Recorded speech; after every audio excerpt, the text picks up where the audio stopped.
तो हम लोग आज इंडियन लॉजिक के कुछ इम्पोर्टेंट चीज़ें समझेंगे। पार्ट है थोड़ा सा कंफ्यूजिंग रहता है क्योंकि चीज़ें काफ़ी सिंपल होती हैं, छोटी छोटी ही हैं अगर आप उसको अच्छे से समझ पाएँ। पहले यहाँ पे एक क्वेश्चन था कि श्री कुरवा एक हत्यारा है, ठीक है, क्योंकि उसने गलत तरीके से किसी को मार डाला है। ठीक, उपर्युक्त युक्ति में कौन सा तर्क दोष है? यहाँ पे एक स्टेटमेंट दिया गया है, वहाँ पे पूछा गया है कि इसमें कौन सा तर्क दोष है, मतलब कौन सी फैलेसी है आपकी जो इस कथन में दी गई है।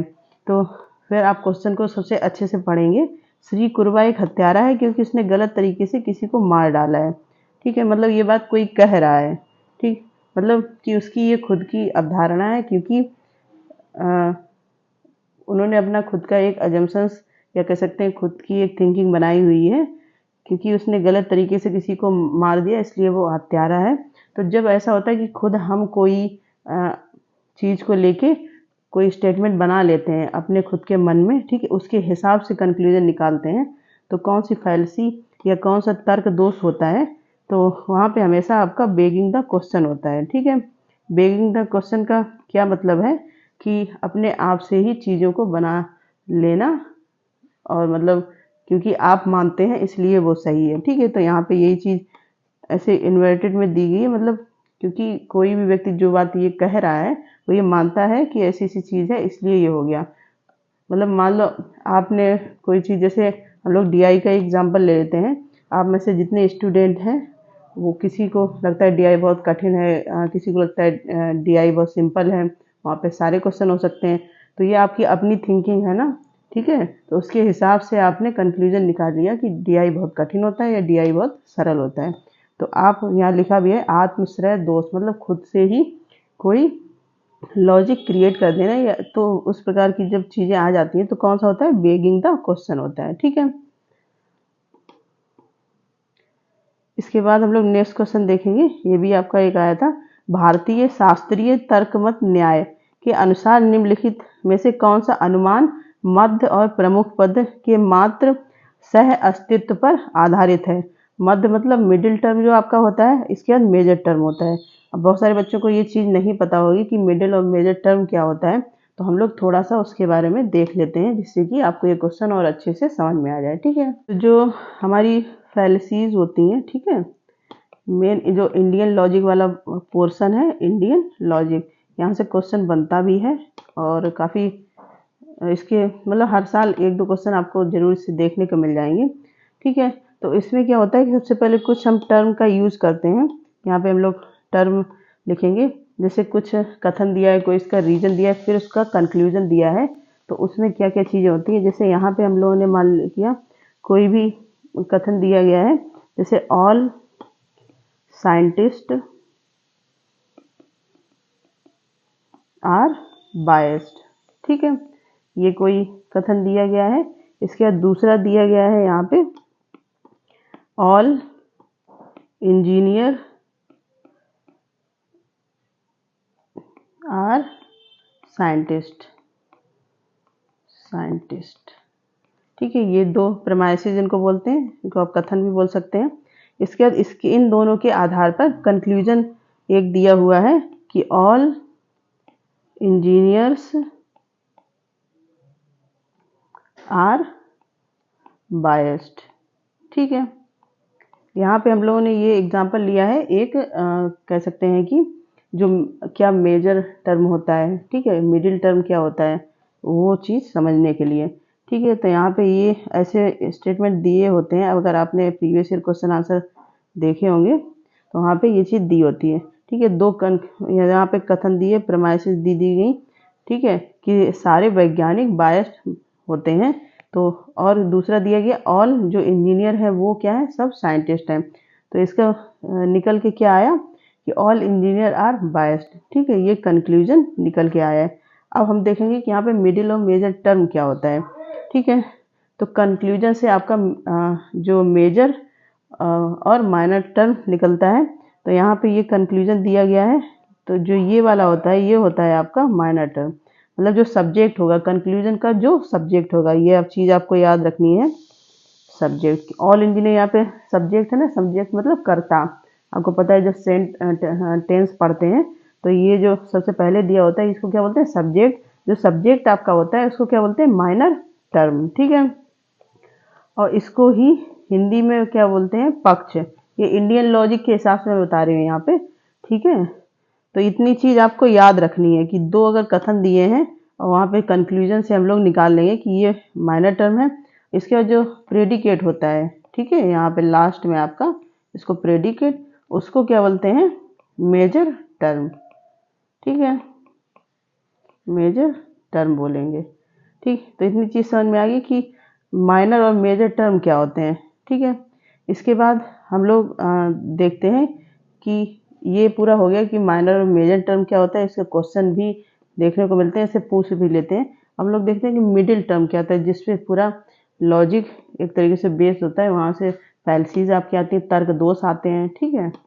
तो यहाँ पे आप लोग देख सकते हैं ये मेजर टर्म दिया गया है यहाँ पे, ठीक है। इसके मेजर टर्म है all things which have smoke have fire, मतलब जितनी भी चीजें हैं जिनमें धुआं होता है, मतलब वहां पे आग होती है, ठीक है। तो आपने देखा ये पूरा दिया गया है। लास्ट में जो है, अभी मैंने बताया कि जो लास्ट में प्रेडिकेट होता है उसको क्या बोलते हैं, मेजर टर्म बोलते हैं, ठीक है। और फिर माइनर प्रेमाइसिस दी गई है, द हिल हैज स्मोक, ठीक है। एक और प्रेमाइसिस दी गई है कि जो पहाड़ी है उस पर स्मोक है, इसलिए कंक्लूजन क्या निकाला गया कि therefore this hill has fire, ठीक। मतलब इन दोनों ऊपर के कथन के हिसाब से कंक्लूजन निकला कि इसलिए पहाड़ी पे आग है, ठीक है। तो ये चीज समझ में आ गई। तो यहाँ पे क्या हो गया, ये वाला मेजर टर्म हो गया। और जो स्मोक है आपका, क्योंकि धुआं दोनों में कॉमन है, मिडिल टर्म का क्या मतलब, जो चीज दोनों में कॉमन है, ठीक है, वो होती है आपकी मिडिल टर्म। तो हमेशा याद रखना है। और जो सब्जेक्ट होता है वो क्या होता है, माइनर टर्म। प्रेडिकेट होता है आपका मेजर टर्म, ठीक है। इसके बाद जो कॉमन है, ये जो एक प्रेमाइसिस दी गई, दो प्रेमाइसिस दी गई, इन दोनों में जो चीज कॉमन है, ठीक है, तो उसको क्या बोलते हैं, मिडिल टर्म, ठीक है। इतनी चीज समझ में आ गई। अब हम लोग आगे देखते हैं क्या है इसका। यहाँ पे क्या दिए है कि अनुमान के हिसाब से जो मध्य है, अब मध्य आपको समझ में आ गया होगा कि मध्य वाला क्या होता है, जो दोनों प्रेमाइसिस कोई भी चीज दी गई है उसमें दोनों में जो कॉमन है वो, इसका प्रमुख पद मतलब जो मेजर टर्म है, as per classical Indian school logic Nyaya, मतलब को एग्जिस्ट, मतलब एक समान है, बराबर रखा गया है उनको, ठीक है, सामान्य है। तो सीधे से को एग्जिस्ट ही दिया गया है। तो जब ऐसी चीजें सिचुएशन आती हैं तब यहाँ पे आपका क्या आ जाता है, तो हमेशा यहाँ पे देखो लिखा है सामान्य तो दृष्ट। तो यहाँ पे क्योंकि यहाँ पे को एग्जिस्ट लिखा है, मिडिल और मेजर टर्म जो है वो बराबर है, ठीक है। मध्य और प्रमुख पद क्या है, बराबर है, मतलब सामान्य एक ही उस पे है। तो यहाँ पे कौन सा हो जाएगा, सामान्य तो दृष्ट, ठीक है। तो आशा करती हूँ आपको समझ में आ गया होगा। नेक्स्ट यहाँ पे दिया गया है कि as a traditional square of opposition which of the following are सब अल्टरनेट।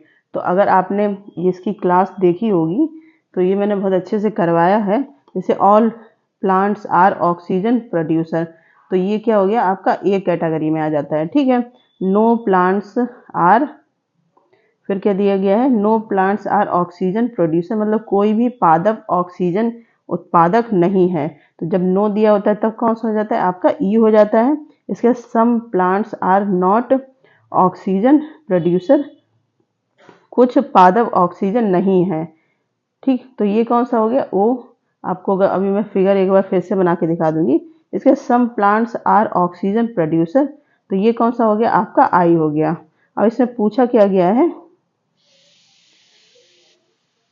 कि सब आपका पूछा गया है सब अल्टरनेट, ठीक है। सब अल्टरनेट कौन से होते हैं, ठीक है।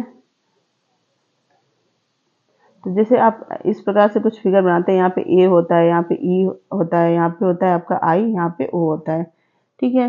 तो सब अल्टरनेट आपके कौन कौन से हैं यहाँ पे,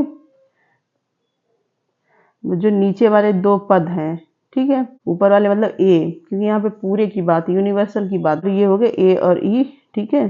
तो इनको जब छोड़ देंगे तो कौन सा आंसर आ जाएगा आपका, यहाँ पे सी और डी आंसर आ जाएगा, क्योंकि ये सब अल्टरनेट में आते हैं, ठीक है। तो बी ऑप्शन आपका यहाँ पे करेक्ट हो जाएगा। इसके नेक्स्ट क्वेश्चन हम लोग पढ़ेंगे। इस पर किंचित विश्वास नहीं कर सकता, श्री सुरेश हत्या का दोषी नहीं हो सकता क्योंकि सुरेश किसी भी स्थिति में किसी को मार नहीं सकता। अब देखो यहाँ पे मैं आ गया, यहाँ पे तो सीधा सीधा मैं आ गया। जैसे जब हम लोगों ने पहला क्वेश्चन किया था वहाँ पे भी किसी ने कहा था उसकी खुद की अवधारणा थी, तो ए आंसर सही था। तो सेम यहाँ पे मैं इस बात पर किंचित मतलब बिल्कुल भी विश्वास नहीं कर सकता कि सुरेश हत्या का दोषी नहीं हो सकता है, क्योंकि सुरेश किसी भी स्थिति में किसी को मार सकता है। ये मतलब खुद की, जो इंसान बोल रहा है उसकी खुद की अवधारणा है, तो जब खुद की अवधारणा होती है तो कौन सा हो जाता है आपका बेगिंग द क्वेश्चन, हमेशा याद रखना, ठीक है। इसके बाद नेक्स्ट क्वेश्चन है बीइंग्स आर मोर्टल, सभी मनुष्य नश्वर हैं, तो ये कौन सा हो गया, ए टाइप हो गया, ठीक है। कोई भी मनुष्य नश्वर नहीं है, ये कौन सा हो गया आपका, ई टाइप हो गया। कुछ मनुष्य नश्वर हैं, ये कौन सा हो गया, आई टाइप का हो गया, ठीक है। कुछ मनुष्य नश्वर नहीं है, तो ये हो गया आपका ओ टाइप का। और इसे पूछा गया क्या गया है कि आपका contradictory to each other, contradictory to each other पूछा गया। ये दोनों एक दूसरे के कॉन्ट्रेरी होते हैं, मतलब एकदम अपोजिट, ठीक है, कॉन्ट्रेरी। ऐसे मैंने पूरा सही से लिख के भी बताया था। और जो ये होते हैं और ये होते हैं, मतलब आई और ई हो गया, इसके बाद आपका ए और ओ हो गया, ये होते हैं कॉन्ट्राडिक्टरी, ठीक है। क्या होते हैं, कॉन्ट्राडिक्टरी, कॉन्ट्राडिक्टरी। तो आप वो फिगर जब तक अच्छे से नहीं समझेंगे ये क्वेश्चन बहुत टफ ही लगेंगे। एक बार आप क्लास देखना, उस फिगर को अच्छे से समझना, तो आपको आसानी होगी यहाँ पे ये ऐसे क्वेश्चन करने में, ठीक है। तो इसके हिसाब से कौन सा आई और ई, तो आई और ई कौन कौन से, एक तो आपका बी है और सी है, ठीक है। इसके बाद ए और ओ, ठीक है। और कौन से हो गए, बी सी हो गया, यहाँ पे लिख लेते हैं बी और सी कॉन्ट्राडिक्टरी है। इसके बाद ए और ओ कौन से हैं, ए और डी हैं आपके, ठीक है। तो ऑप्शन हम लोग चेक कर लेंगे। तो बी और सी ए दिया गया, इसके बाद ए और डी नहीं दिया गया, तो आंसर कौन सा हो जाएगा आपका, बी हो जाएगा। ये वाला फिगर आप लोग जरूर समझे, वाली क्लास देख लें जिन बच्चों ने भी नहीं देखी है, ठीक है। इसके बाद नेक्स्ट क्वेश्चन है, फिर से वैसे ही क्वेश्चन है, तर्क दोष पूछा गया है यहाँ पे। तो यहाँ पे बताना है कौन सा। अब यहाँ पे लिखा है निम्नलिखित युक्ति में तर्क दोष की पहचान कीजिए। मेरे विरोधी ने अपने करों के बारे में बेईमानी की, ठीक है। उसमें एक आया के रूप में एक अवैध प्रवासी को किराए पर रखा। कर सुधारों के बारे में उसके विचारों पर बिल्कुल विश्वास नहीं किया जा सकता है, ठीक है। मतलब उनका कोई विरोधी है, जो भी टैक्स से रिलेटेड उनकी कुछ चीज़ें हैं, तो उसके बारे में उन्होंने बोला कि उन्होंने बेईमानी की है, ठीक है। इसके बाद उनके विचार, यहाँ पे उसके विचार मतलब उनकी पर्सनल चीज़ पे वो चले गए, ठीक है। मतलब बिजनेस से रिलेटेड कोई चीज़ हुई, उसके बाद लेकिन उन्होंने उनके पर्सनल चीज़ पे वो अटैक कर रहे हैं कि उनके विचार ही अच्छे नहीं है, इसलिए मैं विश्वास नहीं कर सकता जो भी। तो जब पर्सनल किसी पे अटैक किया जाता है, एक तो था कि हम खुद की अपने कुछ इल्यूजन बना लेते हैं, उसके हिसाब से तब कौन सा होता है, बेगिंग द क्वेश्चन। और जब पर्सनल कोई चीज़ अलग हो रही है, उस चीज़ को लेके किसी के पर्सनल कैरेक्टर पे बोल देना, या फिर बॉडी असेमिंग करना, या फिर कोई भी चीज़ को लेके पर्सनल चले जाना, तब आपका हमेशा होता है एड होमिनम, ठीक है। व्यक्ति विशेष के बारे में उसकी पर्सनल चीज़ों पे चले जाना, क्योंकि टैक्स वगैरह का कुछ बिजनेस का है, किराए का, उसके हिसाब से जाके उनके विचार मतलब उन्होंने उनकी सोच को ही अटैक कर दिया है, उनके पर्सनल चीज़ को, ठीक है। तो हमेशा कौन सा होता है, एड होमिनम। शास्त्रीय भारतीय तर्कमत न्याय के अनुसार निम्नलिखित में से किस कथन में विरुद्ध तर्क दोष है। विरुद्ध, यहाँ पे विरुद्ध पूछा गया, ये भी इंडियन लॉजिक का ही है। आपको कुछ टर्म है जो याद करने की आवश्यकता है। विरुद्ध से आप क्या समझते हैं, सबसे पहले तो विरुद्ध मतलब किसी के अपोजिट, किसी से आपकी कोई चीज़ मेल नहीं खाती, मतलब आप उसके विरुद्ध हैं, ठीक है, समझ गए ना। तो विरुद्ध उसमें आता है, तो वो दोष पूछा गया है, ठीक है। तो ध्वनि साशक्त है क्योंकि ये उत्पन्न होती है। अब साशक्त का मतलब क्या होता है, अमर, ठीक है। फिर क्या बोला है, क्योंकि ये उत्पन्न होती है। जब अमर है तो ना तो पैदा होगी ना मरेगी, तो उत्पन्न कहाँ से होगी, उत्पन्न मतलब जन्म, उत्पन्न जन्म से ही हो गया ना, ठीक है। इसके बाद है जहाँ अग्नि है वहाँ धुआं है, ठीक है। ये मतलब कि हमारे कुछ पहले पोस्टुलेशन ऐसे रहे होंगे, हमने कहीं पे ऐसा देखा है, उसके हिसाब से हमने अनुमान अपना लगा लिया कि जहाँ पे आग है वहाँ पे धुआं होगा, तो ये तो होगा नहीं, ठीक है। इसके बाद पहाड़ी में अग्नि है क्योंकि ये गे है, ये मतलब ठीक है नॉलेजेबल। इसके बाद है आपका ध्वनि शाश्वत है क्योंकि ये श्रव्य है, ये भी नहीं होगा। तो विरुद्ध कहाँ पे, एक तो अमर की भी बात कर रहा है और दूसरी तरफ कर रहा है कि प्रोड्यूस्ड मतलब उत्पन्न हो रही है, मतलब पैदा हुई है। तो अमर है तो ना तो मरेगी ना कह सकते हैं कि पैदा होगी, तो ये दोनों अपोजिट बात कर रहे हैं ना, तो यहाँ पे ए हो जाएगा। और वैसे भी ये वाला जो स्टेटमेंट है, ये क्वेश्चन आप प्रीवियस ईयर उठा के देखना, ये बहुत पूछा गया है, ठीक है। तो अगर आपको दिख जाए sound is eternal because it is produced, तो हमेशा वहाँ विरुद्ध होगा, ठीक है। तो आप प्रीवियस ईयर इसीलिए बोला जाता है प्रीवियस ईयर करो, अच्छे से समझ में आ जाएगा, ठीक है। इसके अंदर आपको समझ में आया होगा।